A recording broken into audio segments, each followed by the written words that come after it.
Hello, hello, hello. Let me turn that down. Those rowdy choral things. I don't know. What's become of the world? Hope you're all doing good. Let me know if the sound is okay. You know, the usual stuff. Hope you're all doing good. Is it art yet? Absolutely not, Rick. You should know better than to ask. Come on now. All right. We gotta work out. There's no getting around it, kids. There is no getting around it. We are about to get our butts kicked. Let me change the music. Let's see, what do we got here?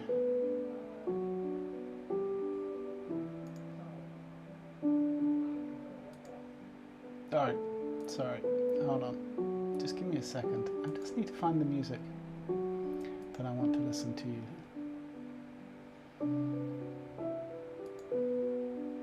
What do we want to listen to? Let's go with some classical for now. This could go either way. Let's see what happens.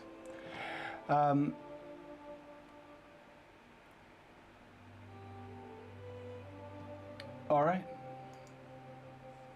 First pose. We are getting straight off to a cracker. Sorry, camera. There we go. That's better. We will start the timer. Time has become a bit of an abstract concept, but you know. Now, is that too blown out? Hopefully it's okay.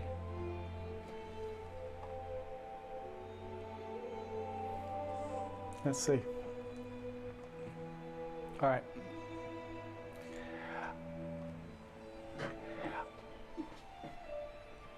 I'm inclined to want to focus on the upper torso here with this guy,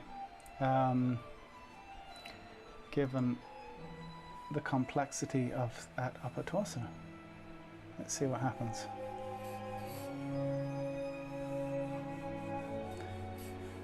Three-quarter back view. I think what I really dig about this pose is the story with the arms as much as anything.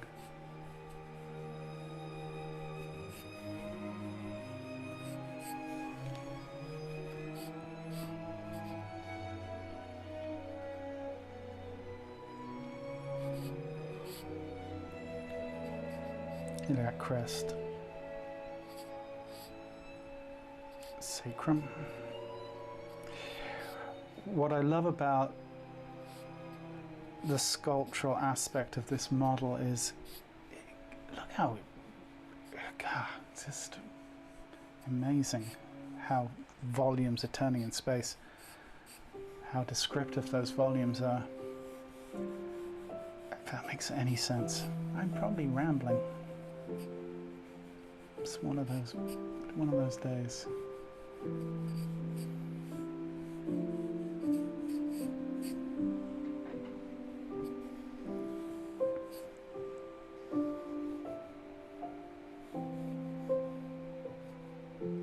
Nah, that's not gonna do. Let's see.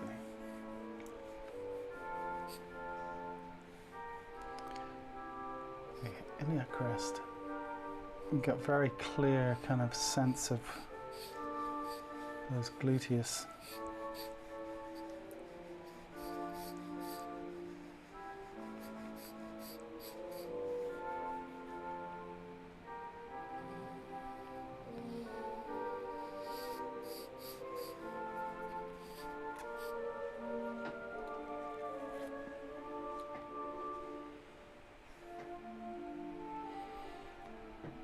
What's that? Oh, now that pose behind is the pose that we did a couple of weeks ago. The female laying on the floor that I said I was going to take to the next step, right, with light and tone. It's up there to remind me to get to it. But it does look rather well sitting like that. So, yeah, there you go.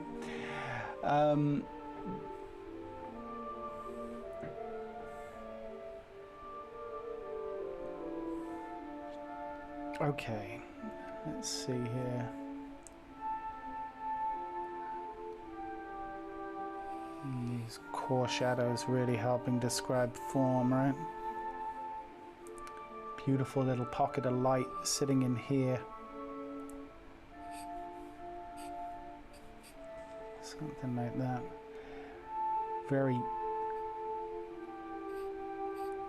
Very clear gluteus medius sitting in here, coming down and continuing its journey with the iliotibial tract, right? We've discussed before.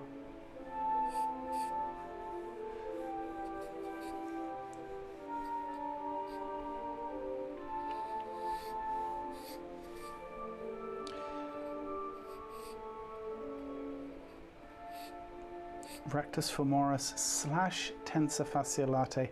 Hard to say from this angle where one starts and one ends, or the transition. It's fine. Yeah, look at that iliotibial tract, really clear, sitting in this region right here. Right, coming down the leg. Actually, will connect up at the knee.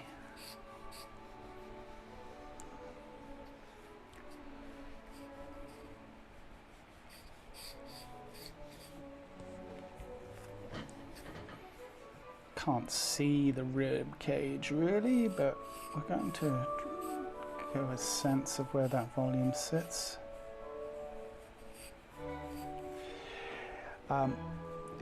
Arms are back, right, like this, so the clavicle, not the clavicle, scapula, sorry, are really pushed up against the center of the form. And it's sitting in here. I think head of humerus is about here, but we can see that elbow sitting right about there with the foreshortened upper arm. Coming down.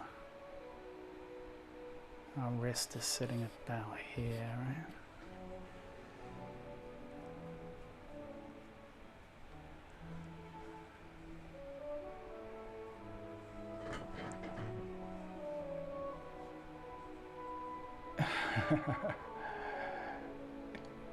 Lulu, you're doing a great job. You're setting the right tone. Don't worry about it. The people's choice. Wrist. Sitting about there on this one. And once again, scapula. Kind of compressed, sitting in this region here. You'll see those trapezius coming down this way.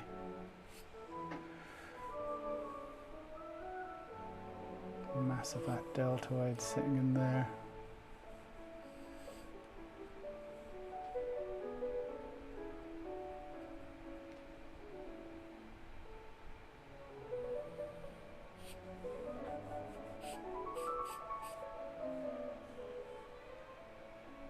And we can see that now here, right?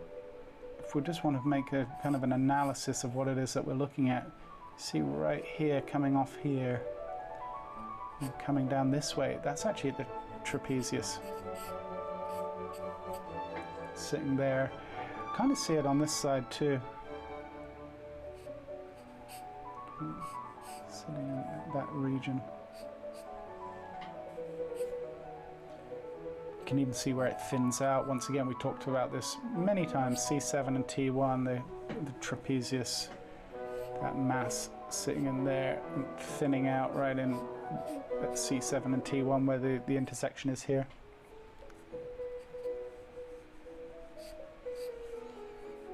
Up to the occipital ridge.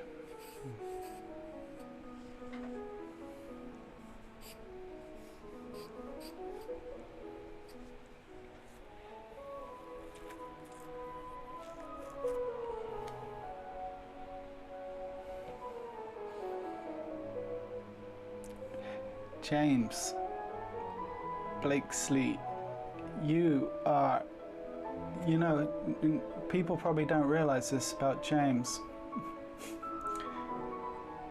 James periodically sends messages on videos.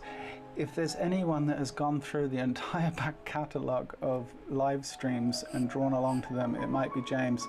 I'll get messages. Sorry, James, for calling you out, but it's just like I find it admirable, frankly. But I'll get messages. Just, you know, it'll be like stream 83, and he'll have some kind of comment about something that happened in the stream, and it's like, you know what? Fair dues. That's commitment. It's lovely to see. Sorry, I'll leave it there. Just thought I'd mention it.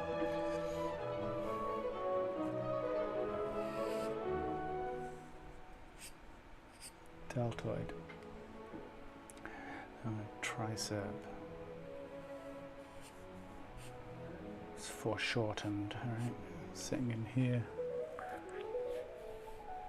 That's great, James. Glad to hear it.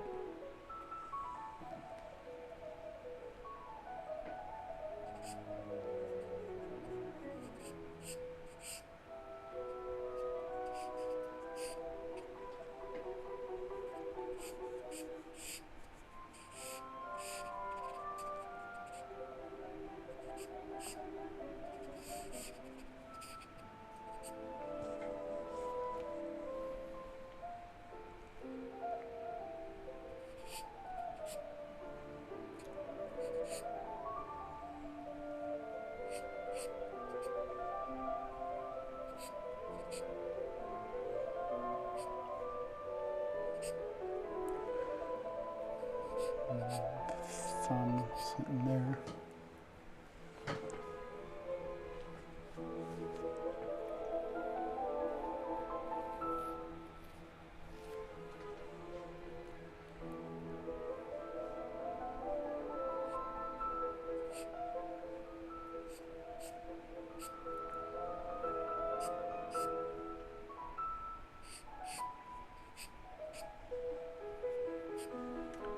All right, let's find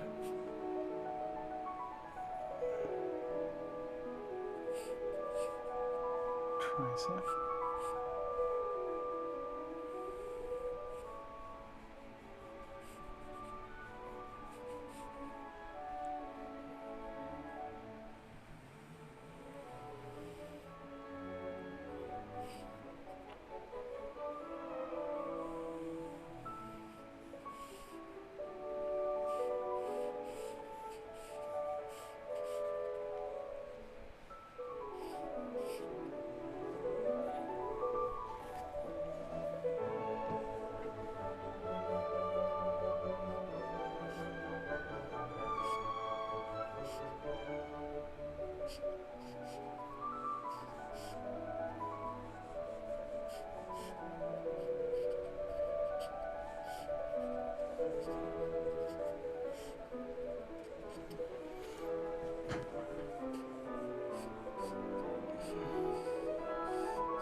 Guy's rocking a man bun.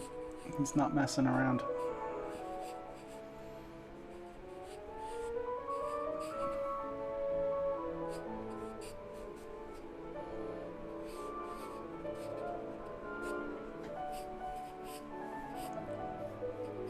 Having a physique like this is going to give you a confidence to wear a man bun like nothing else.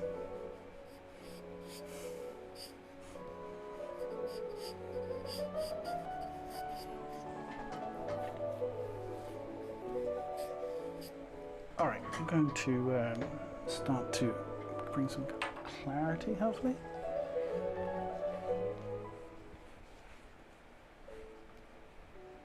At first glance I like the lighting, now I hate it.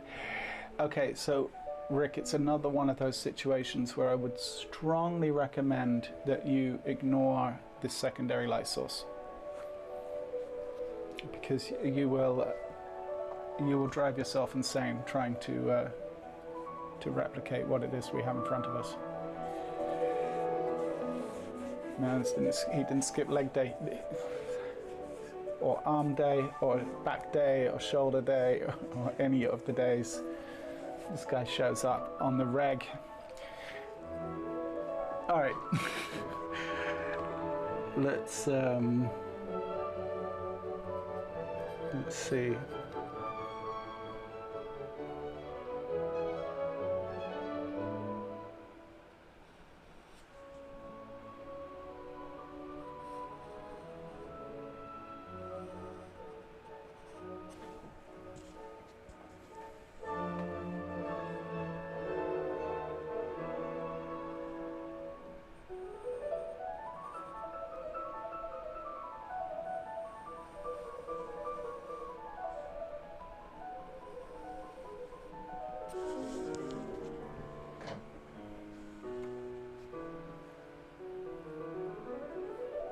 I can't imagine having the dedication to suffering that you must need to get in this type of shape.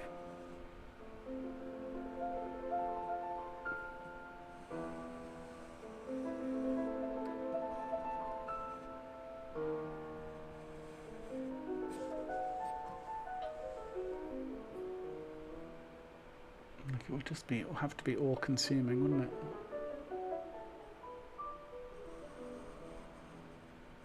I have great respect for anyone that could do that, you know? It's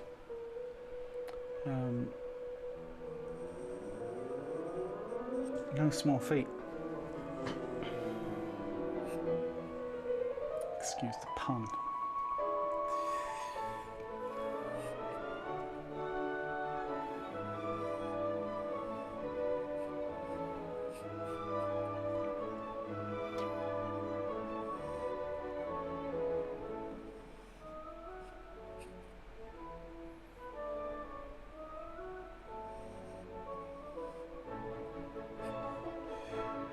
You know, these fingers progressively foreshortening towards us.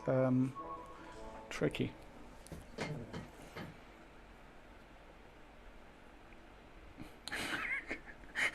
Glue a bagel to the top of your head. You'll get the spirit of what he's doing. It may not look quite as, you know, quite as good, but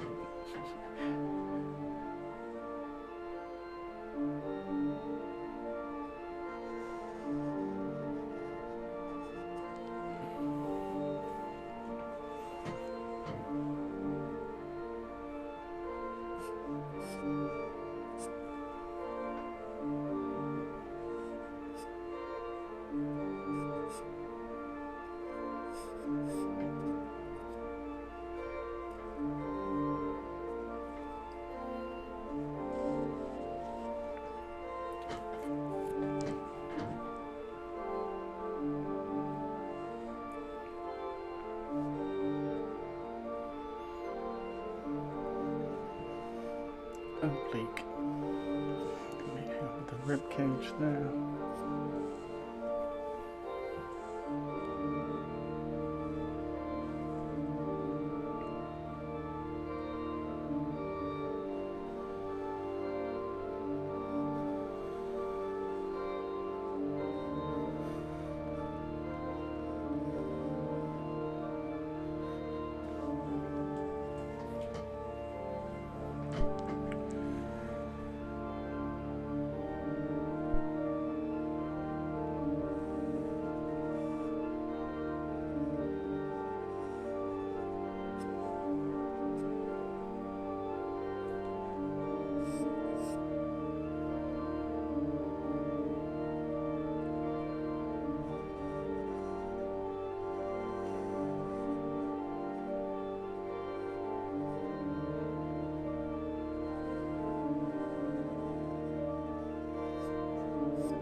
saffron releases endorphins.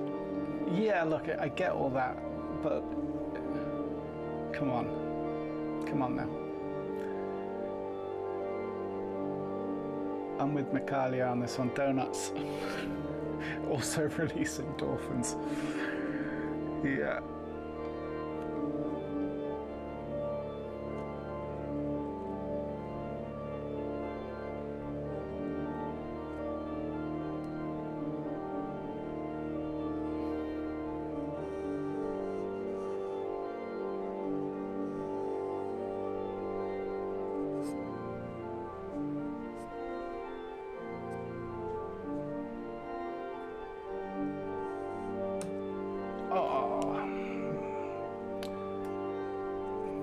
Unfortunate.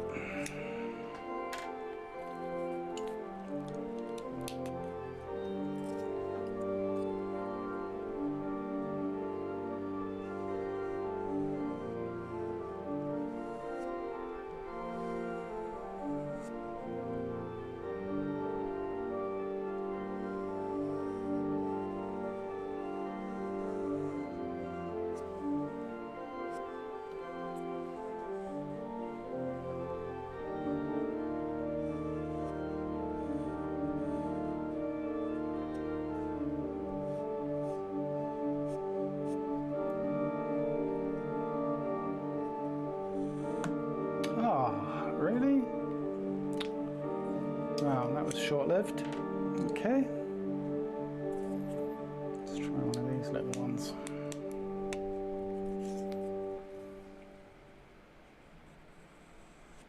Not even pressing that hard, I didn't think. And that one's broken too. That one I definitely didn't do. Alright. This is why it's good to come to the stream with plenty of pencils sharpened. Alright.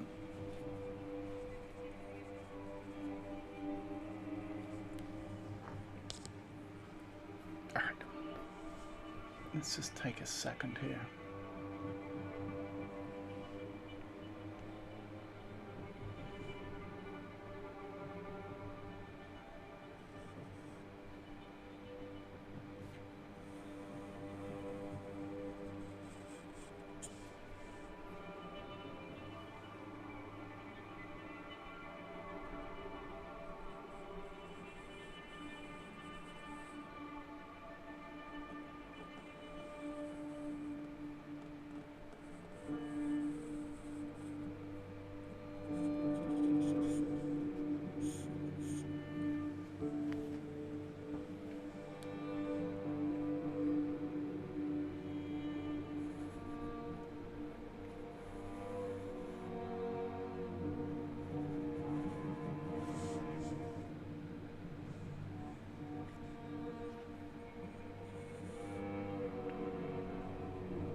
All right, now let's start to think about some core shadows.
have a sneaking suspicion that we may not get to all these poses today.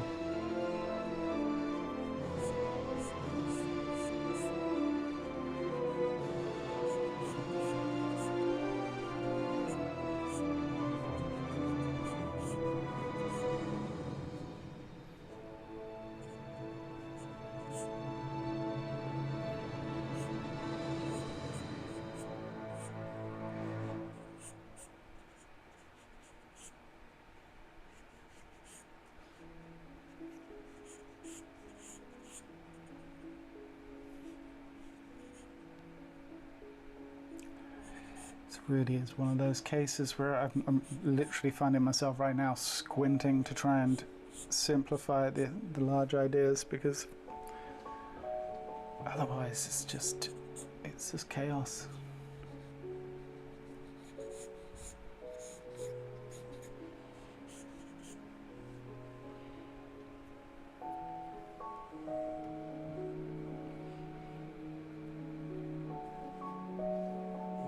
Yeah, a lot of straights. I agree, Lulu.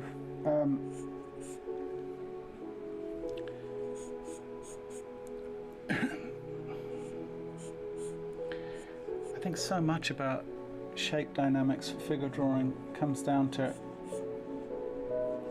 essentially how to observe straights and how to then obviously apply them, but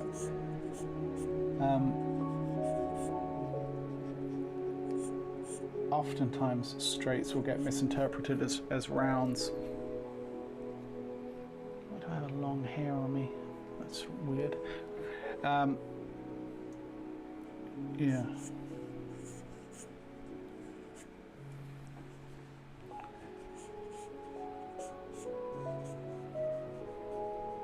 And it's like, you know, without the straights we really don't have any tension, right? Like, and without tension, we have no dynamics. Now, too many straights, you know, we get into another weird territory.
Where are we at? 27 minutes.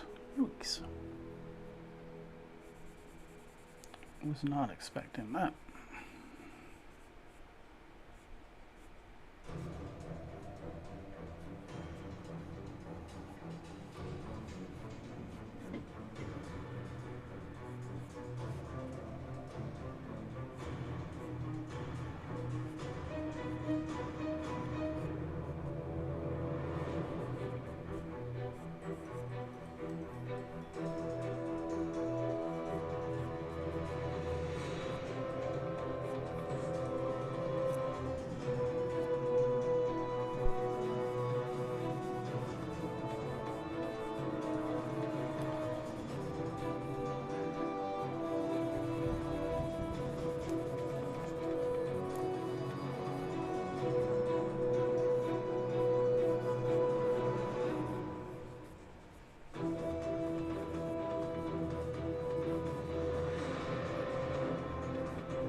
This might be a good place to call it.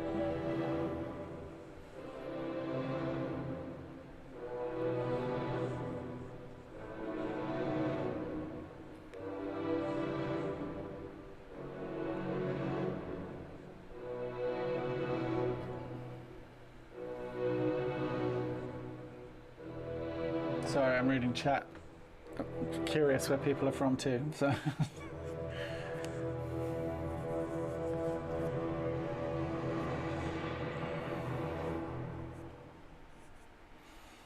All right, I think I'm gonna call it there.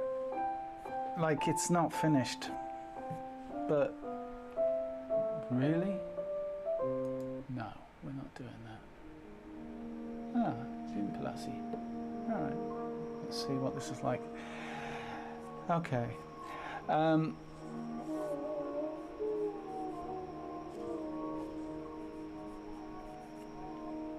You could go further, right? This is the thing. But you know, just speaking to kind of what we were talking about earlier about just lighting wise, I pretty much ignored all the light coming from this direction. It's not to say you couldn't add it in.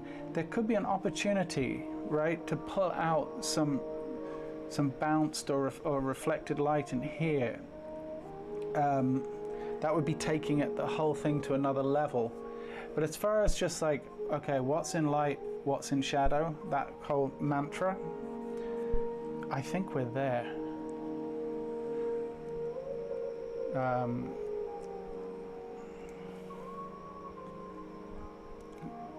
You see, even this is kind of unnecessary, just punching highlights. But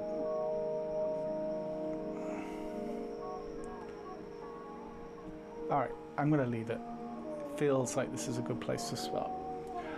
Okay.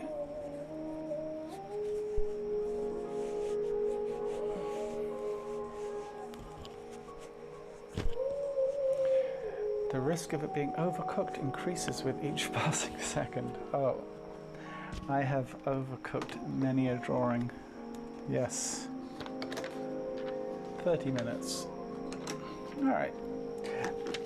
Look, we came out the gate with a doozy, right? Like they're not going to get any easier, but like, you know, that was complex.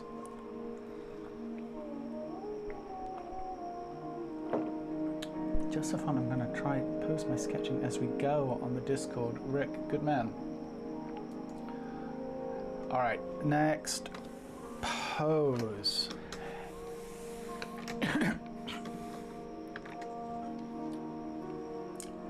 Dude, hanging from the rafters, so to speak.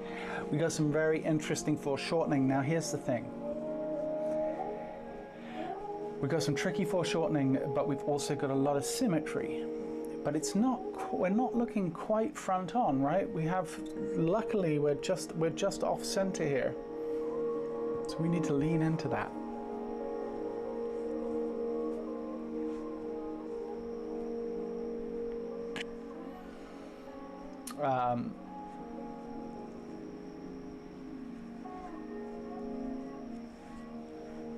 Take care, Tina, if you're still with us. If not, see you next week. Not that you will hear that, but you get what I'm saying. I'm gonna switch out here. Yeah, this is a great pose, all right. All right.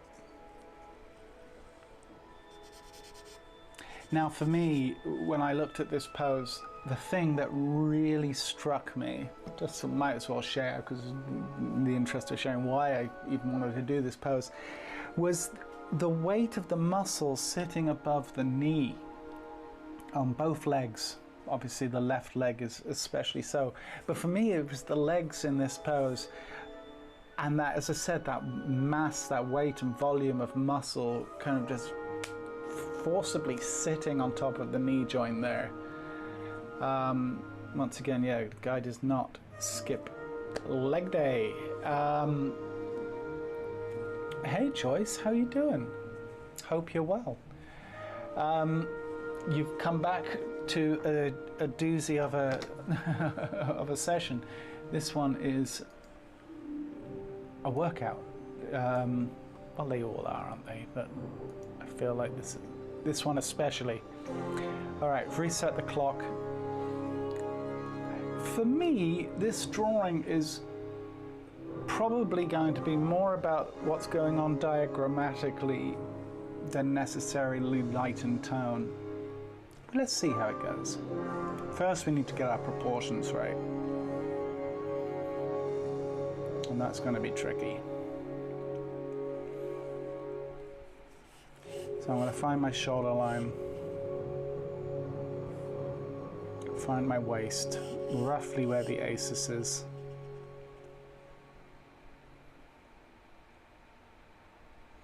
From that distance, from the manubrium down to the ASIS,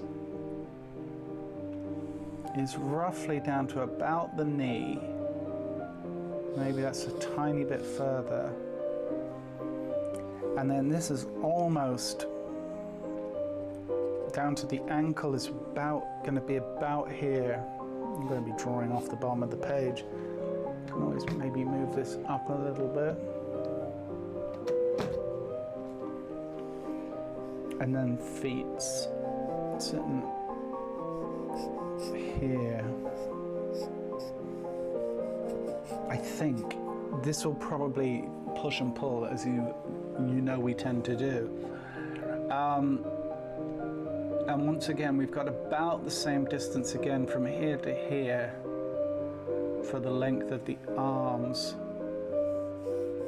which are connected to this rafter up here. Okay, so I will start here.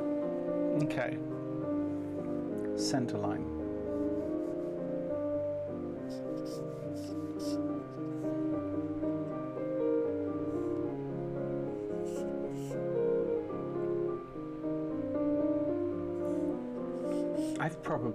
I'm already thinking the foreshortening is these measurements are longer. All right, let's see what happens.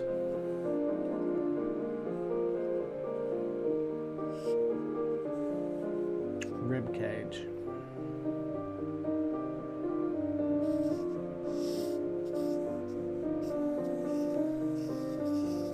It's going to be sitting about here, but this is going away from us, right?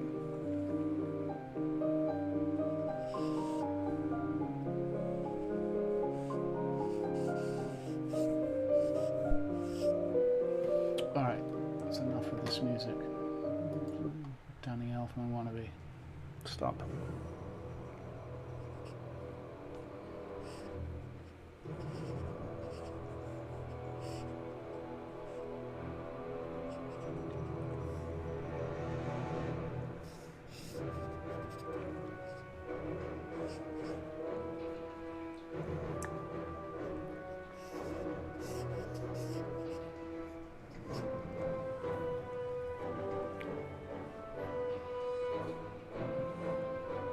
So, we said ASIS is about here, oblique is sitting there,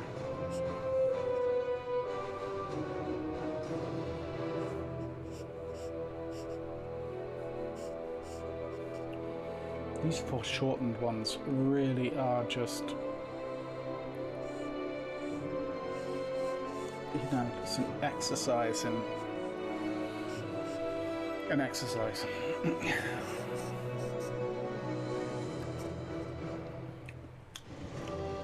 But we want to try and avoid getting caught up so much in the technical aspect of the pose that we don't give opportunities for the rhythm. Really want to emphasize that I want to be playing with a rhythmical aspect to these legs. As I said, it was the legs are what interested me about this pose. So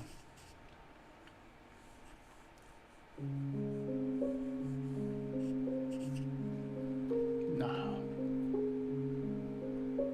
where was that last song?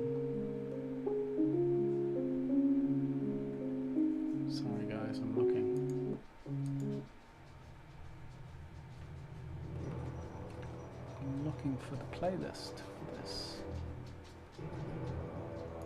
1 second, please.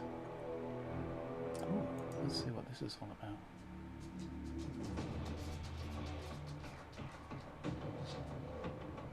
All right.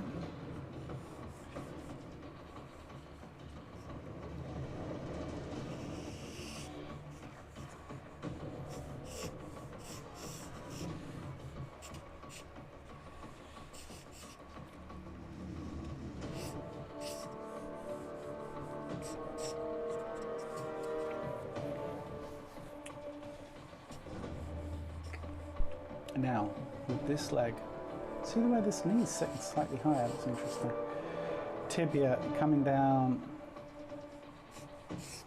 this way.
Now my need to push and pull here a little, get everything sitting together.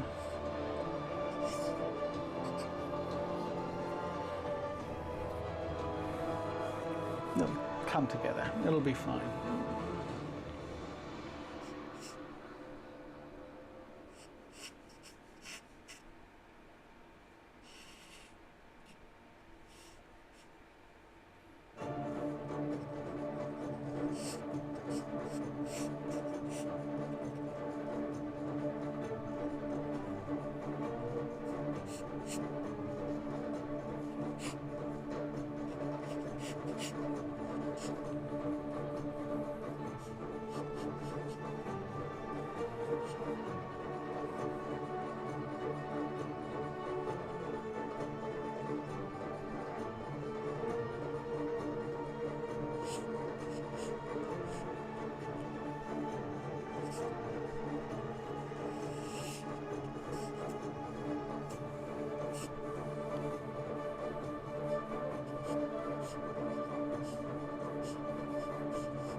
Maneuvering pectoral, clavicle, pectoral.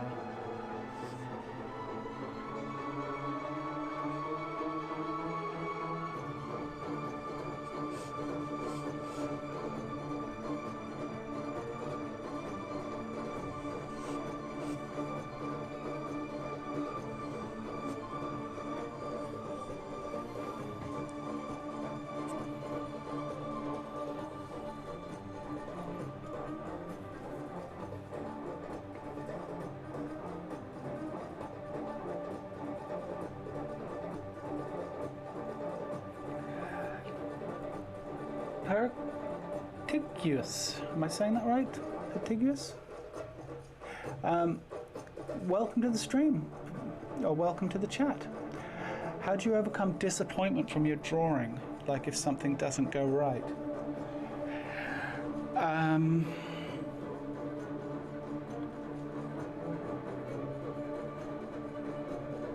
Because I think, you know what, I would say that maybe the best answer is, sometimes I'm genuinely disappointed. but also because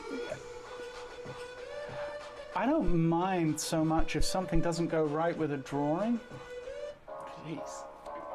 What I do mind is if there's nothing, if I don't feel like I've gained anything or learned anything in that process, right?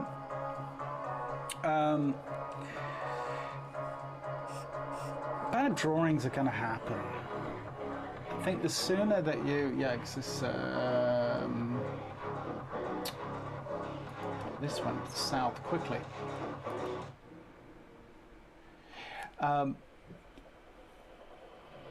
I get more frustrated if I don't enjoy the process than if the drawing is bad. Generally, if I enjoy the process, the drawing tends to work out okay, which is also kind of interesting.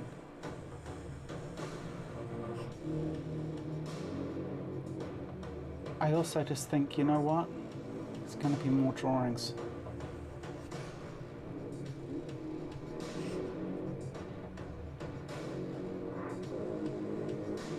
Like, you know, if you have a meal that you don't particularly enjoy, you don't let it upset you, right? It's going to be another meal for the most part. You might momentarily go, that meal sucked. But then you move on because there's going to be another one. Same with drawing. Now, if you said this is the last drawing you're ever going to do, and I knew that going in and I came away and the drawing sucked, well then yeah, I'd be probably a bit more frustrated.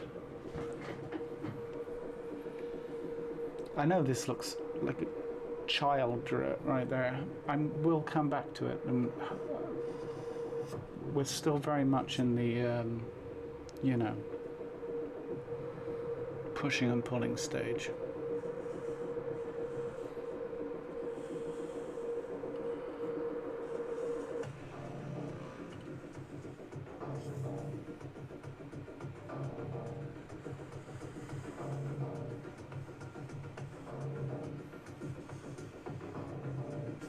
I also don't think I kind of would like to think, I kind of know that if a drawing goes bad, it's not the end of the world. There'll be more drawings, more opportunities to do more drawings, good ones and bad ones.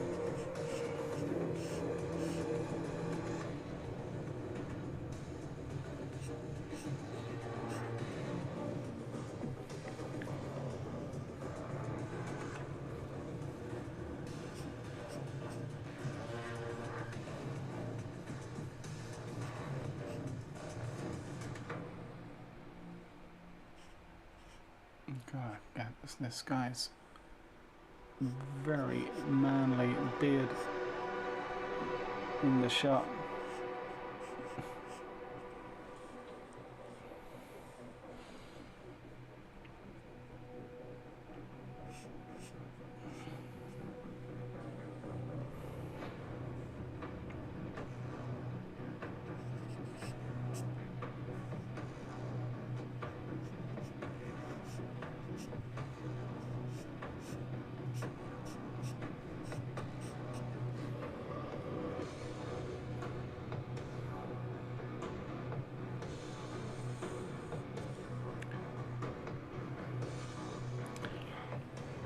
Okay, which leg do I want to start with? I think I actually am going to start with his right leg, even though this is the leg that I think will be funner to draw.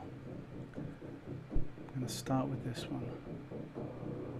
Because I feel like it's almost like, from our angle, this one feels like the most straight on.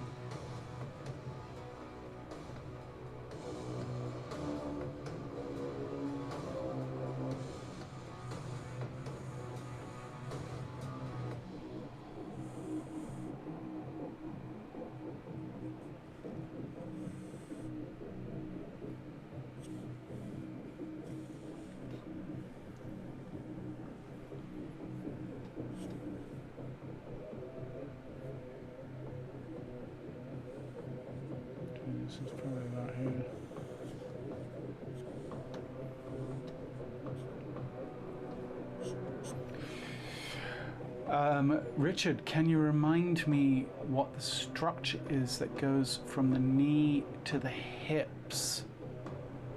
Well, from the ACIS here, Joyce, we have that muscle, the sartorius, right? That long muscle, longest muscle in the body. And it comes down from here, from the ACIS, and it runs down to the inside of the knee. And that is the great kind of subdivider for the thigh, right? Then obviously we've got the quadricep muscles, and we've got the knee system, and that, which is a lot to kind of break down right now. Once again, you know, I'm a big believer in landmarks giving us the most bang for our buck, and I think that relationship between the ACIS and the sartorius and the knee tells us more than, you know, all the individual muscles of, say, the quadricep system, if that makes sense.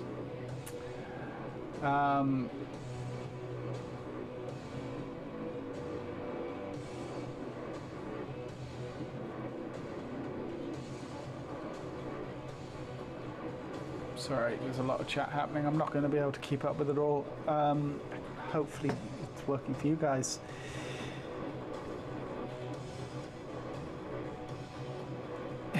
Even though I can't see the man bagel, I want to feel that it's there. Right? It's sitting right behind his eyes, Rick. You can feel it sitting right in the center of the form, like sitting there like a third eye.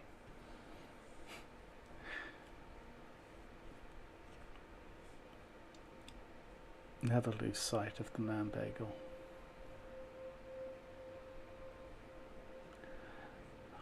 Something tells me you wouldn't talk in those terms if this guy was in the room. You're real tough with us.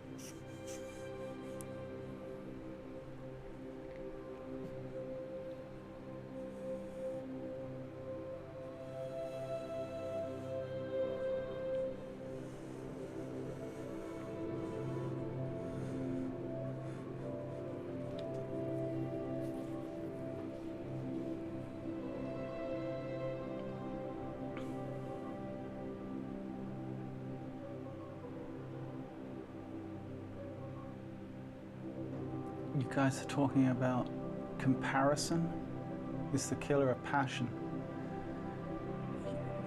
Oh, please don't compare. Don't be in the business of comparing yourselves. Yes, it will suck any joy out of the process. I say that from first-hand experience. Which is and it's much easier said than done, in fairness.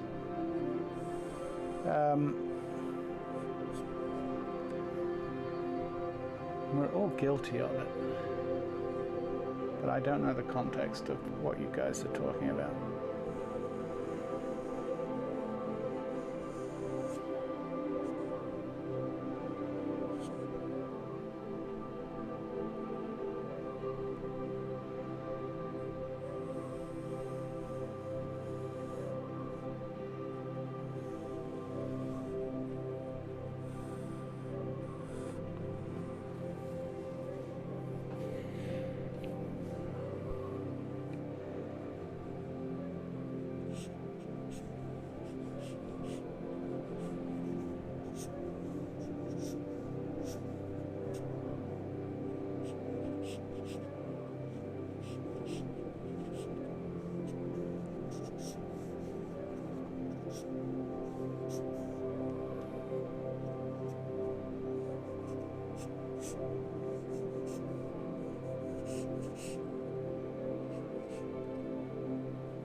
Margie's back.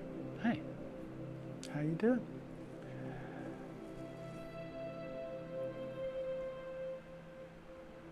He's probably 5'4".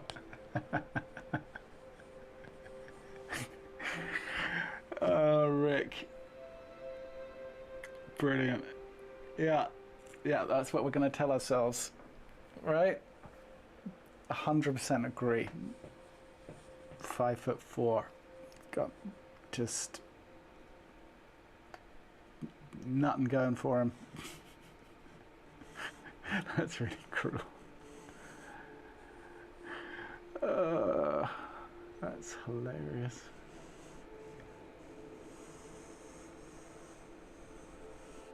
I like the way you double down too. Not like, oh yeah. Like, no, you're like, I'll just sit on him.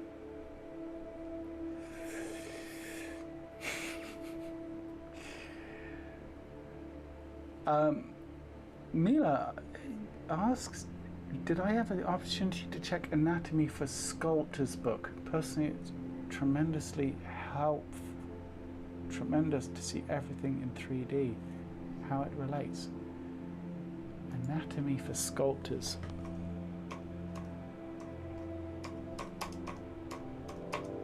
I'm just going to look it up quickly. Not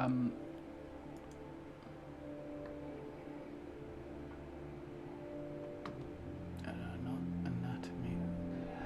Oh, okay. Yeah, look, it looks like it's based off 3D models. It looks like it could be a very good reference, just from a glance. I have not seen it, but from one just looking at the stuff that I can see in Google Images real quickly, it looks like they got a good 3D model, and they're, you know, yeah, cool.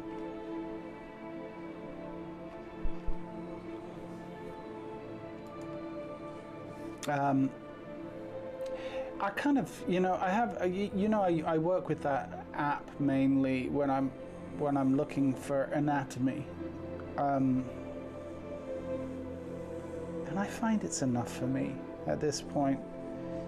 I think, you know, I don't buy art books or you know, that type of thing really anymore.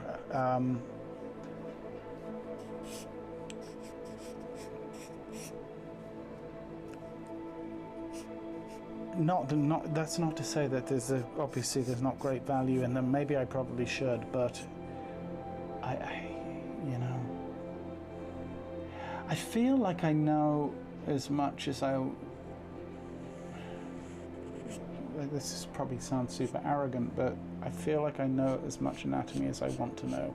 And it's like, it's not that I don't every now and then pick up small details of things that kind of provide clarity or whatever, but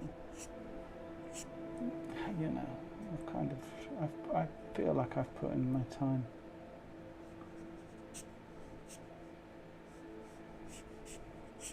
And I know you can always learn more, but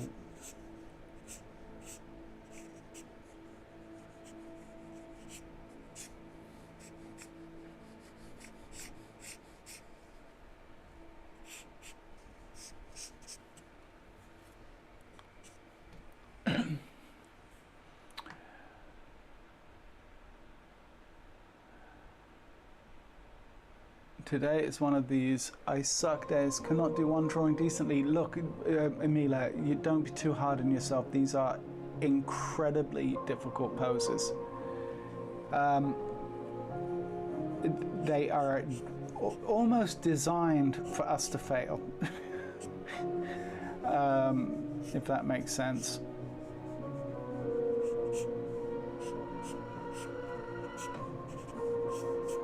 We don't, so please don't beat yourself up about it.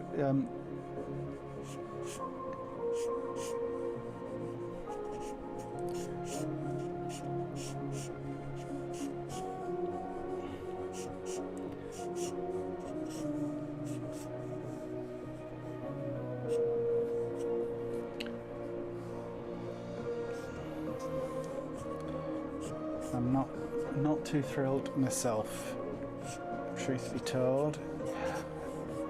Well, I feel like I captured the overall hanging quality which I wanted to capture, so I'll take that as a small victory.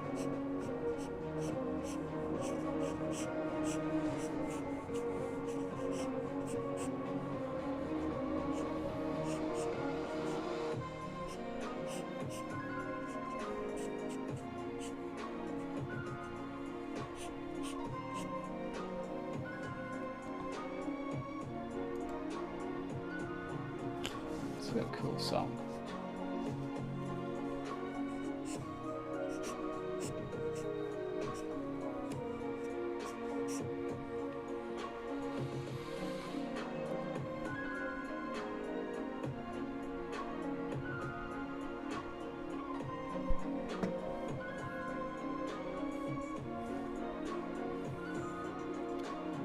You love the way it Richard exaggerated the perspective. I should have done the same thing.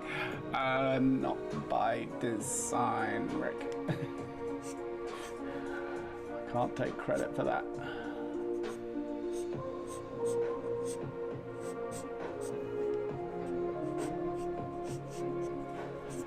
That was just some measurement at the beginning, which was not ideal, but it kind of works in the drawing's favor, right? Like, it is one of those that you'll get away with it kind of situations.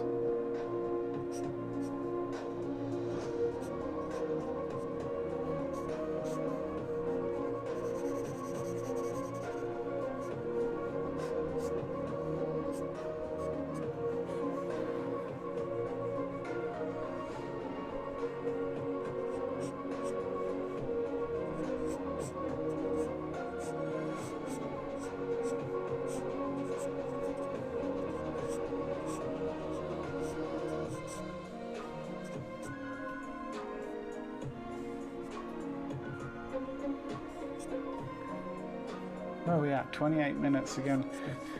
Well, I do think in the interest of keeping this show on the road, I'm probably going to wrap this one up momentarily.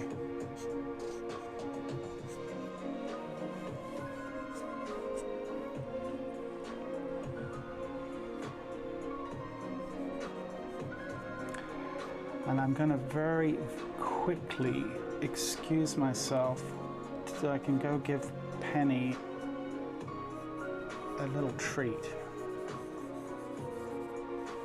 because she deserves a treat, and I was going to give it to her before the stream started, but she was resting and I didn't want to, you know, to wake a dog up to feed them seemed wrong, considering, you know, what absolute pigs they are.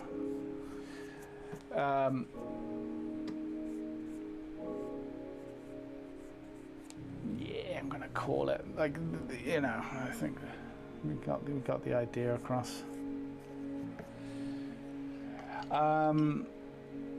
Okay, guys, give me like literally 1 minute. All right, I'll be right back. I'll leave everything on going. You know. Hold, please.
I'm back. Hope everyone behaved themselves while I was gone.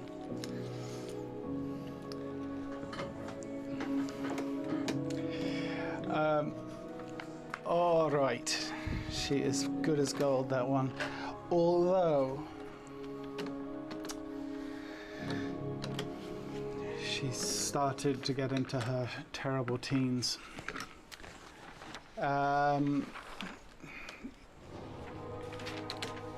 She's become quite naughty during walks.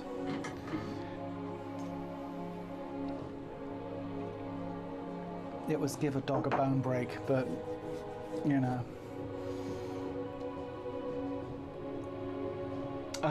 Okay, let's see. Okay, yes, we are moving on to, like I told you, these are just brutal.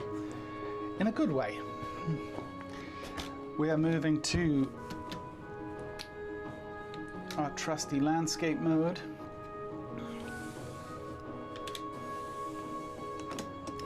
We want to see Penny. Yeah, Penny's busy now. I will post a picture of Penny on the Discord for those that want to see Penny.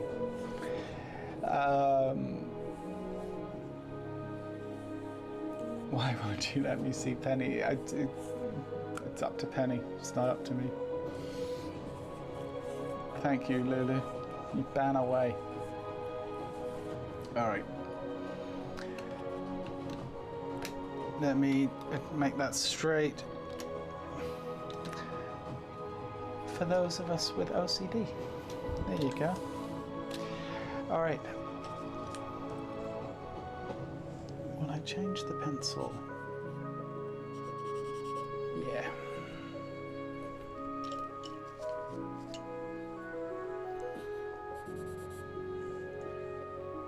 Okay. Let me reset the clock.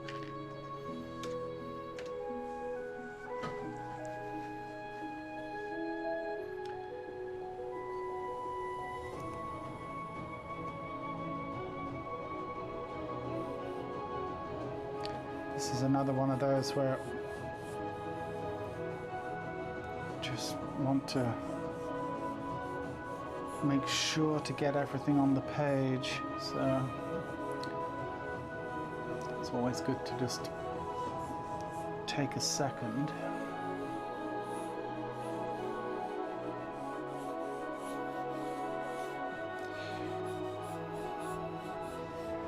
The way his upper and his lower torso connect almost doesn't look real, which can be a problem when you get to the drawing aspect side of it, and you know, you can just end up exasperating those kind of situations. Let's see what we can do anyway. Not so much foreshortening, but we've got just a completely different set of challenges with a pose like this.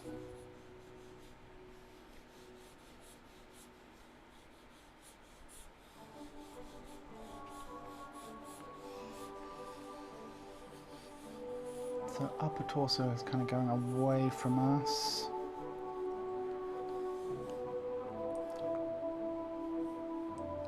Yeah, we can see that the acromion process really clearly, right? Sitting right here. So we know from that the neck of the scapula is coming down this way, and we can actually see the scapula kind of sitting on the form, sitting about there, right? Deltoid sitting in here.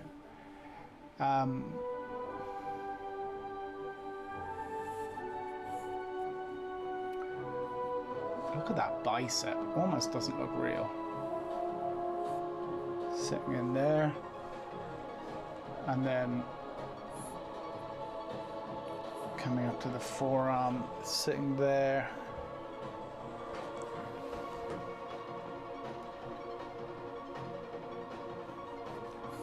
Scapula.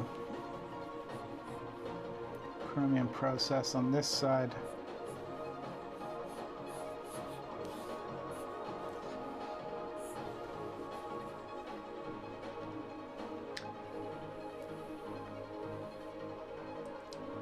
Yeah, you know, well, look, gotta be careful how I say this because I certainly wouldn't want to be putting people off. Because I was going to say, if you're a beginner and this is your first drawing along to the stream, probably is a pretty tough one to be trying to draw along to. At the same time, just go with the flow. I'm going to have to do a lot of pushing and pulling to do here. I realise I've kind of screwed up with the... I'm going to have to push and pull my proportions here. Hands are actually about here.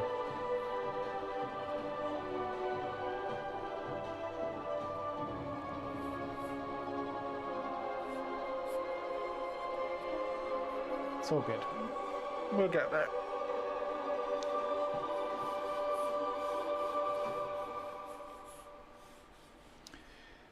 Rib cage is sitting in here.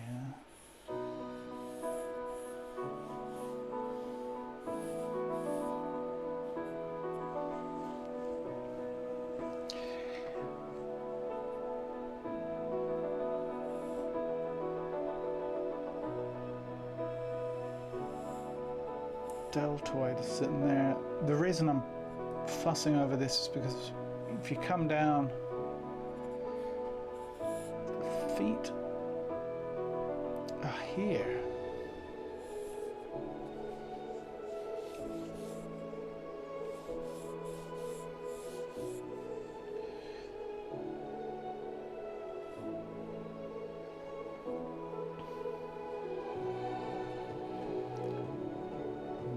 Once again, we've got some interesting foreshortening. These are going away from us.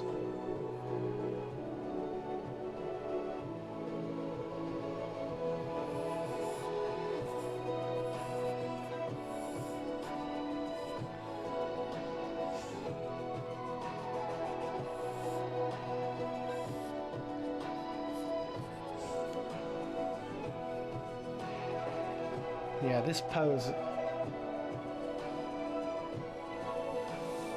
really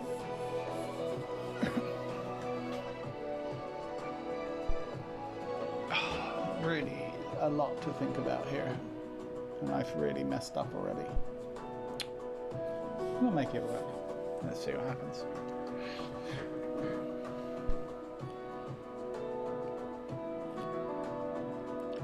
Yeah, I agree with the pelvis rotation thing. It's like the energy-wise, he's kicking up in that direction, right? Like with his hips.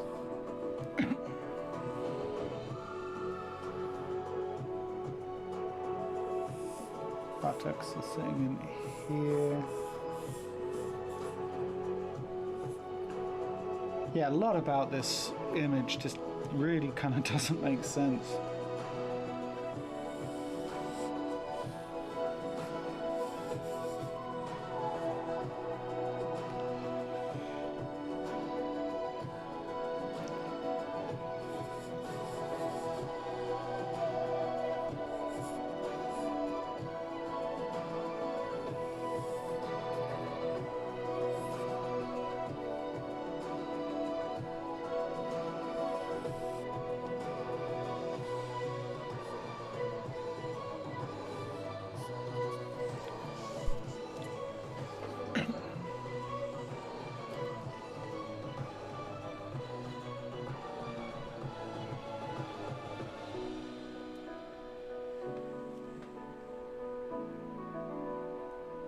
What is the size of the scapula? Because I keep drawing it smaller than what it actually is.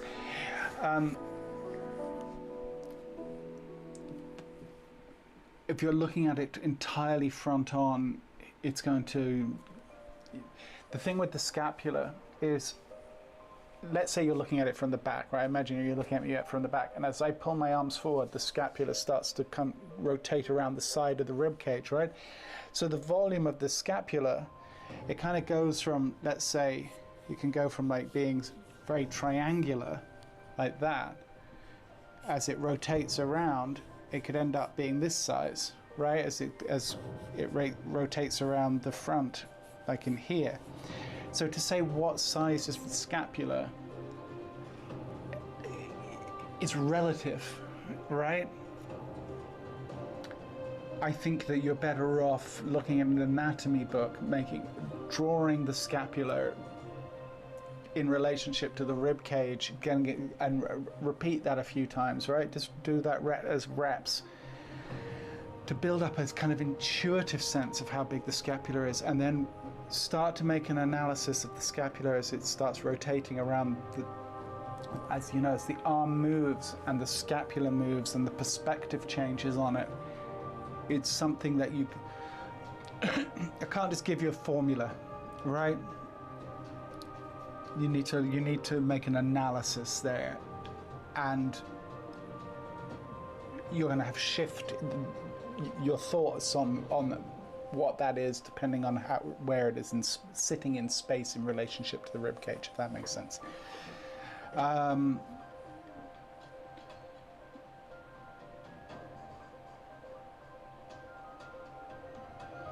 Why would you push to make it work? Wouldn't it be better at this stage to abandon? No, I spent half my life pushing to make it work, Karen. Abandoning wouldn't be any fun. I'll make it work.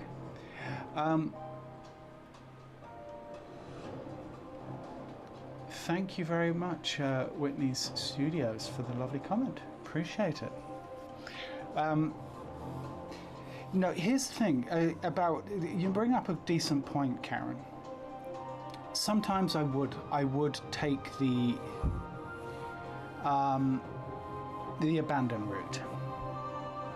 Rarely, though. I think I can say with some certain amount of confidence, maybe I've done it a couple of times on the stream where I've literally just said, okay, this is such a disaster, I'm going to,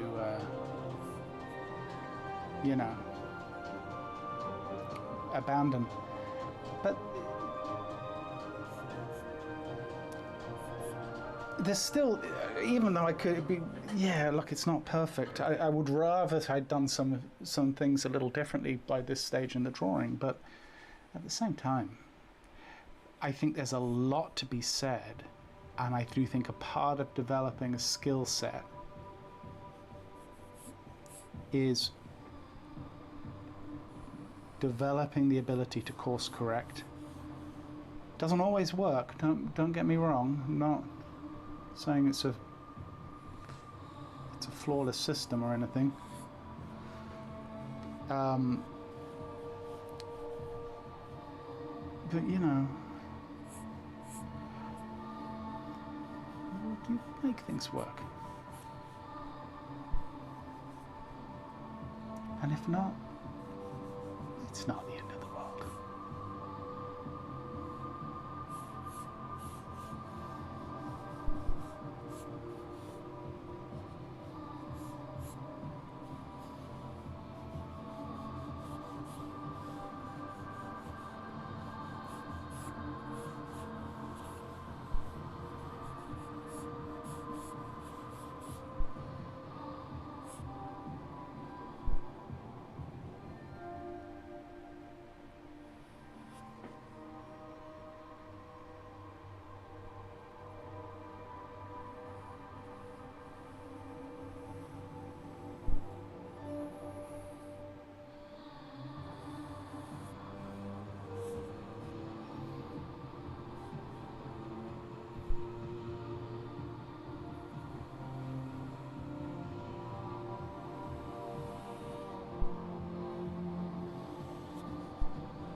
For me, I live with the carcasses of unfinished drawings.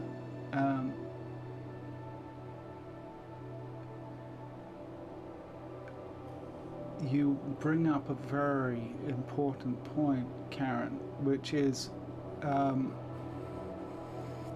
tell you, if I give it one note so much when I teach, the one thing I see happening all the time, because I ask students, you know, they send me their images, or if it's a live class, obviously I'm looking at the drawings in real time.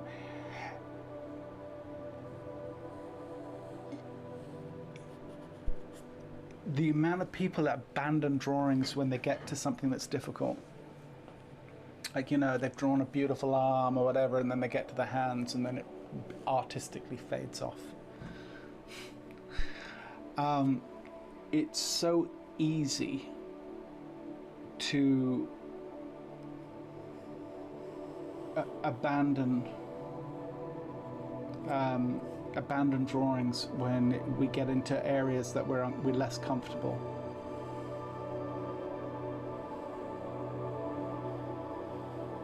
And it's actually a really, I do wish I had drawn everything just down just a little bit. But anyway, I think it's a really important part of development, which is to not abandon the drawing. Push through. I know it's tough, and we're all guilty of it, myself included.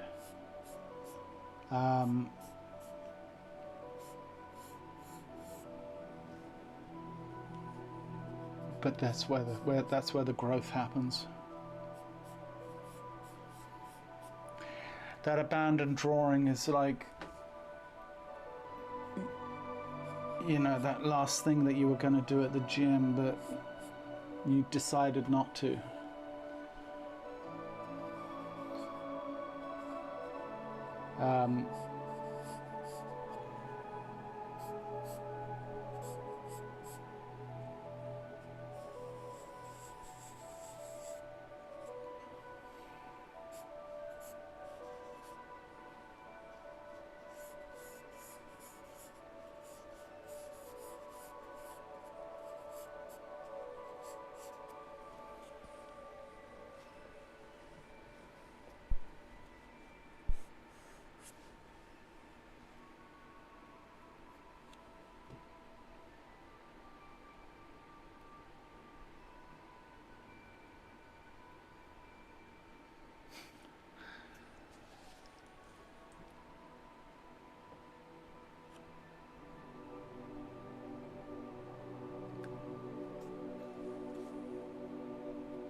Well, you shouldn't be erasing, Karen. Frankly, you shouldn't be erasing. What we should ideally be doing, and it's, I don't know how much you've seen of my process videos where I've discussed these things, but look how light, for example, this section is here compared to what I'm doing here, where I'm going in more final, right? We want to be able to work lightly enough that we can build up, so that when we're like, you know, that's why I'm like, why don't I abandon the drawing? Because I also know that I'm working lightly enough that I'm going to be able to fix a large portion of the things I have issue with in the drawing by the time I get to black, to pure black. Right?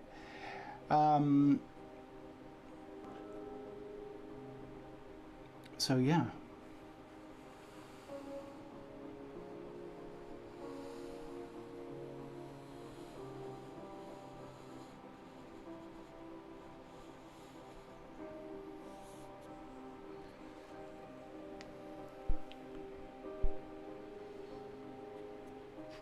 This is too long.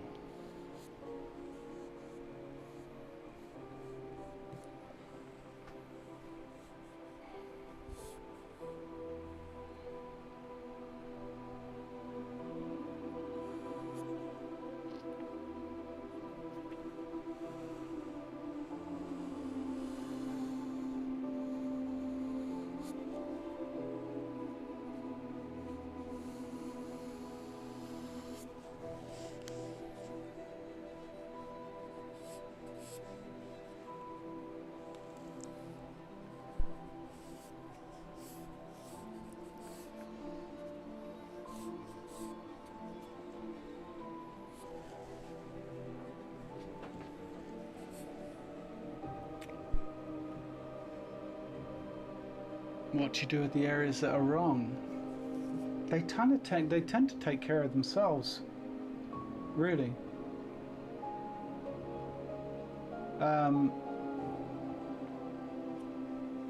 Because I'm drawing over darker, so they don't tend to express themselves nearly as much.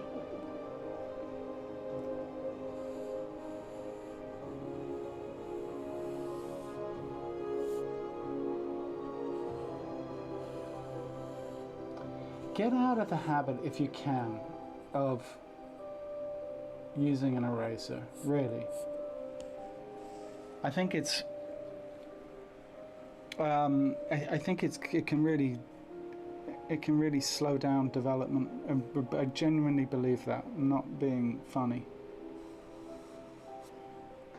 If you're using an eraser that much, it tells me more that your process needs to be revisited.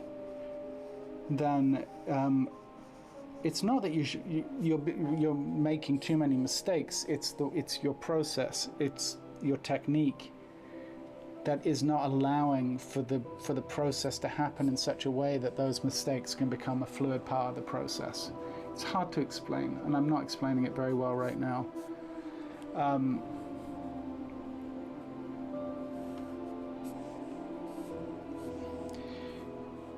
I think the way that we hold the pencil plays a huge part of it in it. At the risk of blatant self-promotion, if you haven't seen my video that's called possibly the most important lesson I'll ever give,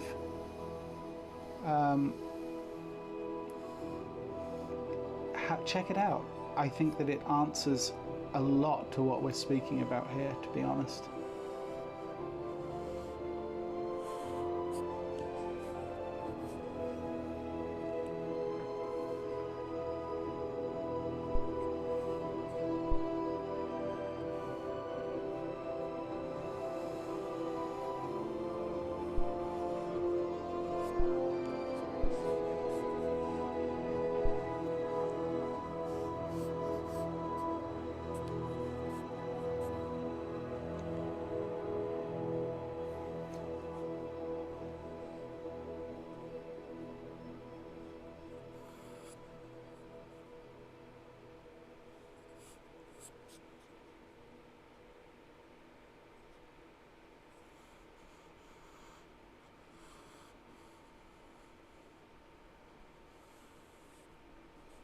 In saying all of that, there is just nothing conventional about what's going on with this pose.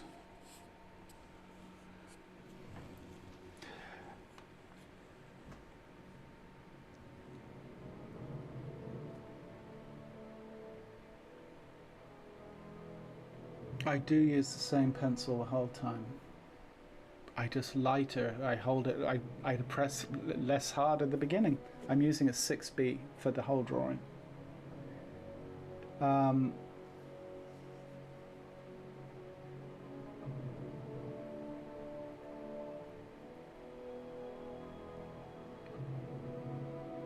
Yeah, I can put it in the description, Karen, the one that I'm speaking to. It's about how you hold your pencil. It's really what it kind of comes down to.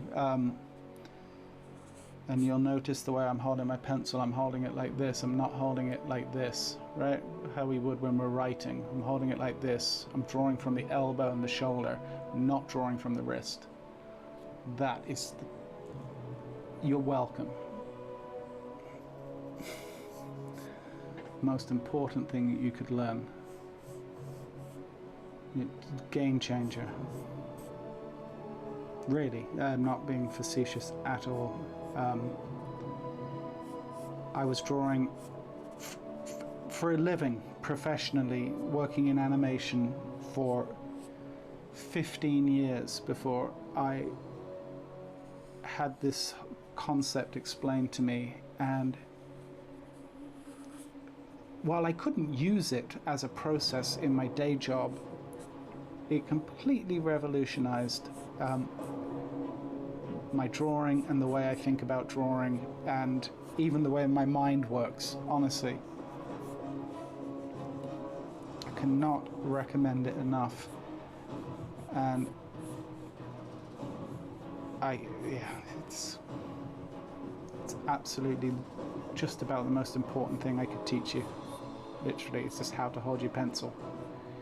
You want more bang for your buck from one change to your process, that's what you'll get it from.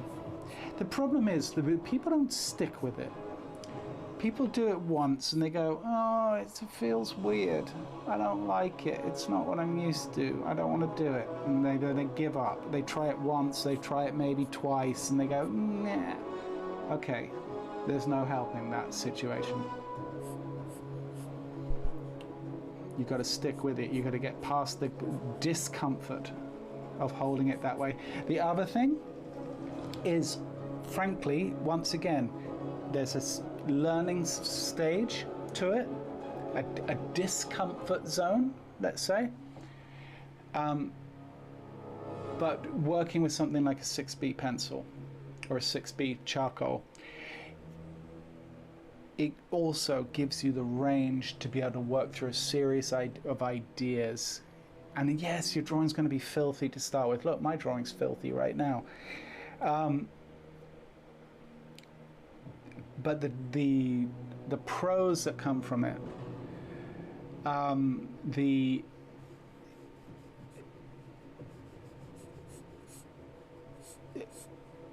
once you get past the awkwardness of working with charcoal, it's one of the most powerful mediums for drawing that there is, in my opinion. It's not just the pencil. I really do believe this. Like, people asking my advice all the time. What would you do with this? What would you do with that? If you really want to improve and develop a series of skills, and you appreciate what I'm doing, then I would strongly suggest that you try mimic some of my process. What's my process? 6B charcoal on smooth newsprint. That is absolutely critical. Nothing with tooth. You don't want a paper with tooth. Not starting out with charcoal, it'll just be a nightmare.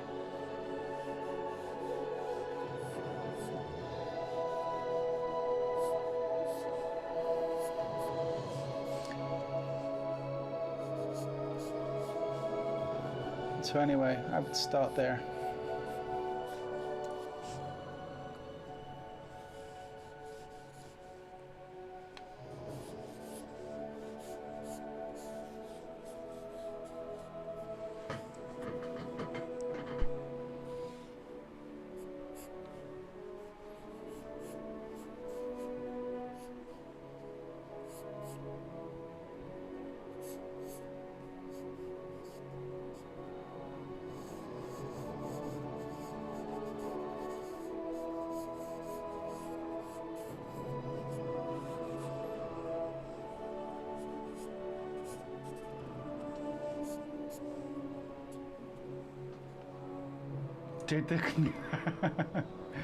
Lovely. Well, I'm glad to hear that the music was backing me up.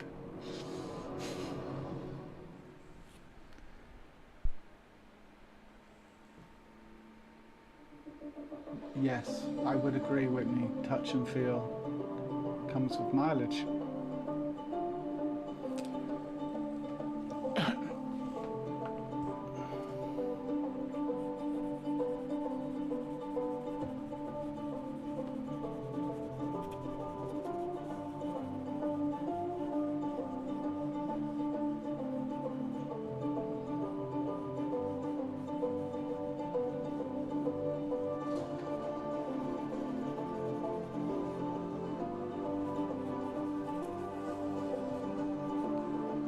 Just gonna go in and give myself a little bit more material to work with here.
call it with this one. Where are we at time-wise? Wow, we've only got 20 minutes. All right.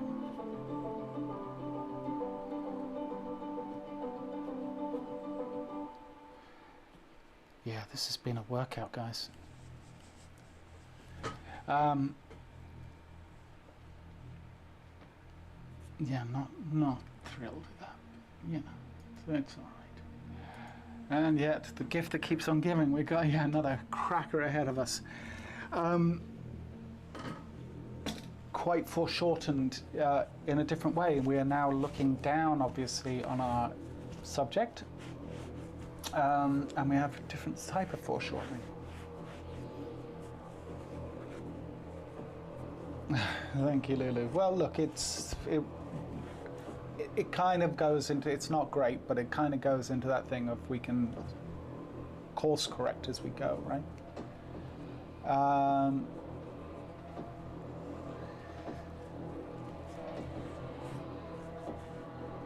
The next one, yes, the next one.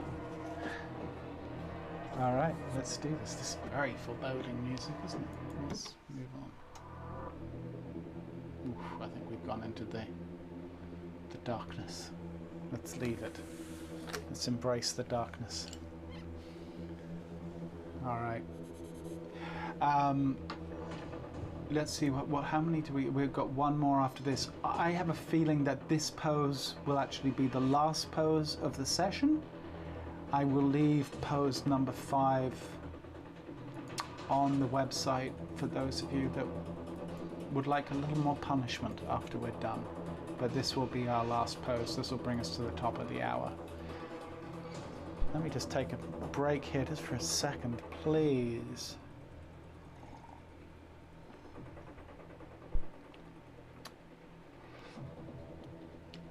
I like this next one. Now, this was actually, there was 3 from this angle. I actually picked us the easier one of the, there was another one which was more extreme with his right shoulder up, which had a lovely rhythmical idea to it, but I thought it would just be too much. So I settled on this one.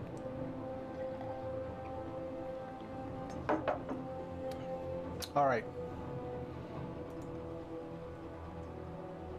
Clock has started. We've got about 15 minutes. Let's see what we can do.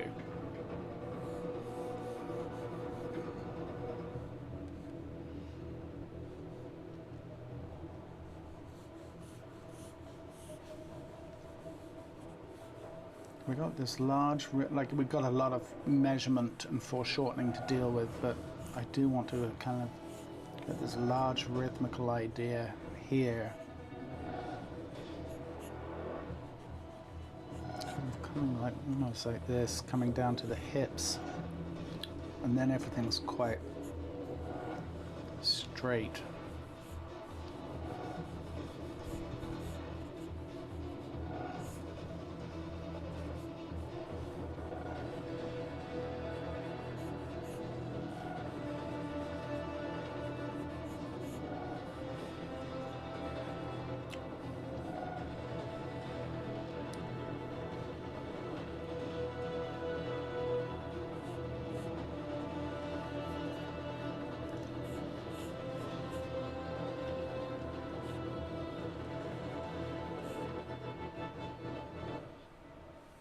Ribcage is actually going to be sitting about here.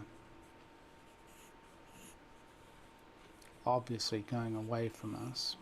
Foreshortening, everything's going in this direction.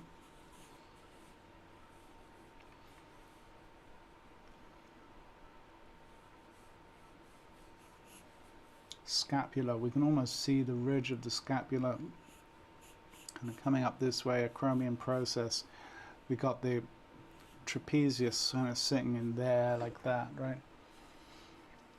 We know head of humerus is about here, this arm is going down in this direction, and then we have scapula sitting here, then the mass of the latissimus sitting on top of that, And then the rib cage kind of coming down this way.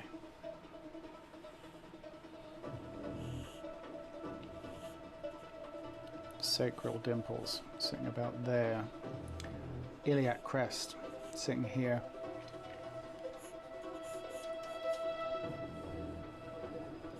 Gluteus.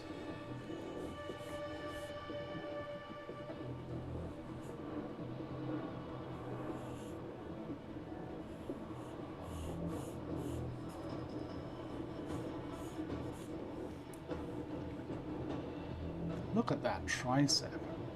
Just amazing. Just sitting, boom, right in there.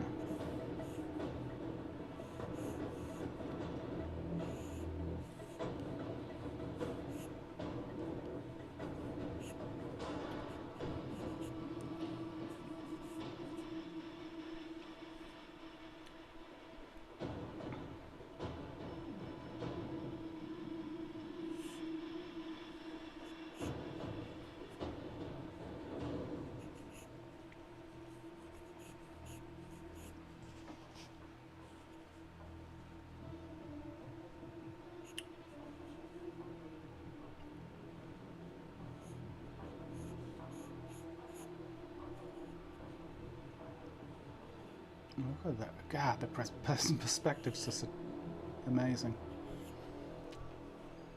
Oblique is there. Then we've got gluteus medius sitting here, coming around. So this is all gluteus medius sitting in there.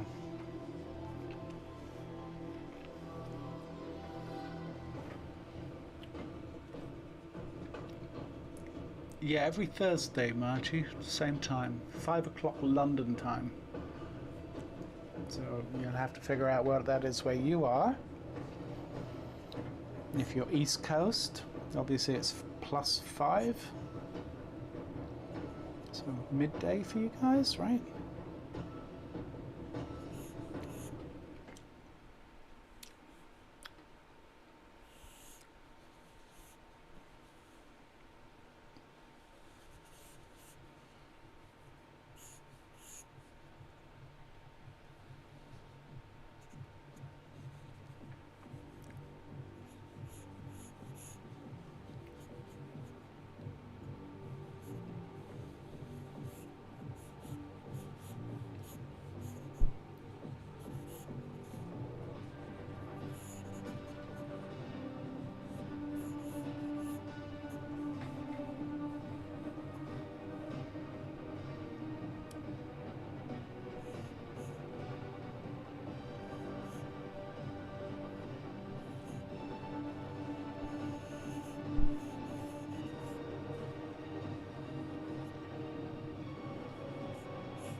This is insane. Foreshortening.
Nuts. Anyway, we'll get it to work.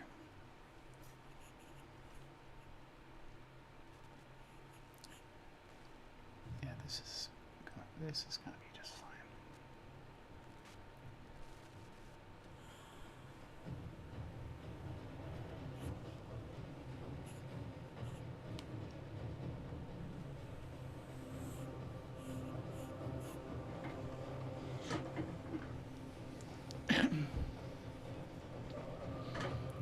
Alright, let's start to do some tide out because it'll help bring some clarity.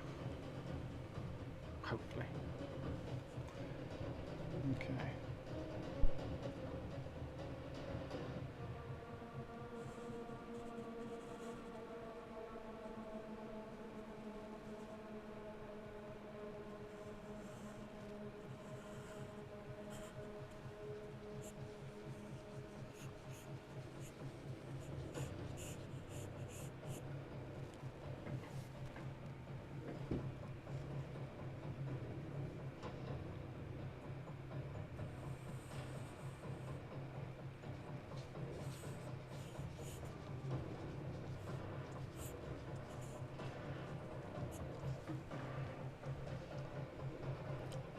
So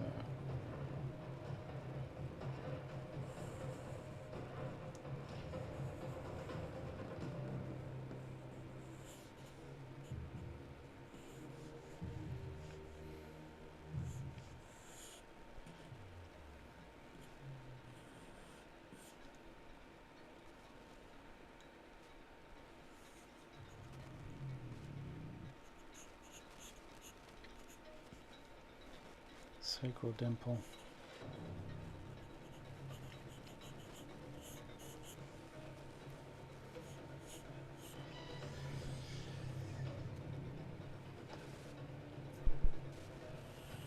Oblique wrapping around the form, followed closely by the ribcage thing here.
Nice, Karen. Glad to hear it. Awesome. Yeah, check out that video. As I said, I'll put the link in the description once we're done with the stream. But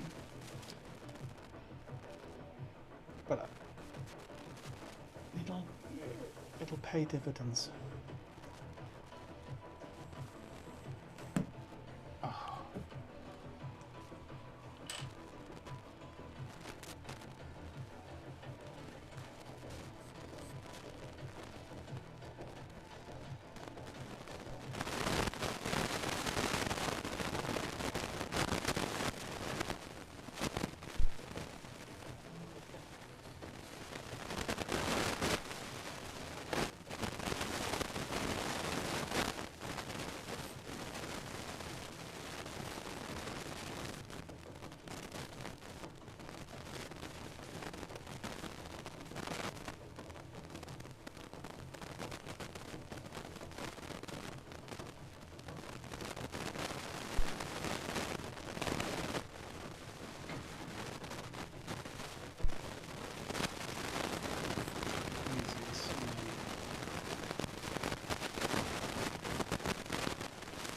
We're at 12 minutes, alright, so we've got a couple more minutes.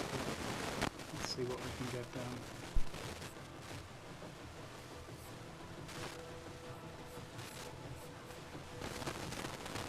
Real challenge for us to finish on this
kind of going to cheat the legs. Just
static scratches, that's probably major static. Is it still there? Anyway, we are done, guys, I think.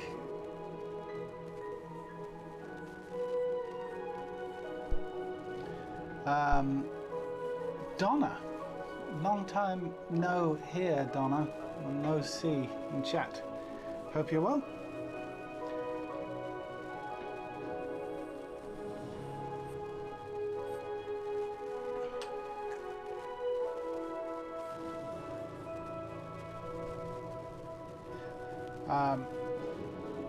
Yeah, that was a workout, no doubt about it, guys. I'll hold the microphone like this. Now it will be clear. I need to get a better mic.